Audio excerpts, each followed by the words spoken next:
প্রাইভেটের বান্ধবী যখন চোর। এ বাবা, আজকে তো সব আমি ব্লু কালি পেন নিয়ে চলে এসেছি। এই মিষ্টি, তোর কাছে একটা পেন হবে রে, ব্ল্যাক কালি এক্সট্রা। স্যার বলেছিল ব্ল্যাক কালি পেন আনতে সবাইকে। হ্যাঁ, আমার কাছে তো অনেকগুলো পেন আছে। এই নে, তুই একটা ব্ল্যাক কালি নে, তুই এই পেনটাই লেখ, আর এই ব্ল্যাক কালিটাই আমি লিখবো। এই নে। আচ্ছা মিষ্টি, এই পেনটা আমার না? তুই সেদিন চেয়েছিলিস এই পেনটাই লিখবি বলে।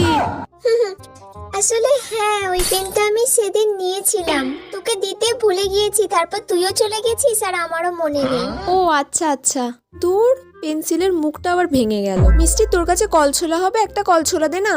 হ্যাঁ, এই নে কলছোলা। আরে, এই কলছোলাটাও তো আমার। তুই আমার কলছোলাটাকেও নিয়ে চলে গিয়েছিলিস। তোকে তো আর পরের দিন থেকে আমি কোনো জিনিসই দেব না।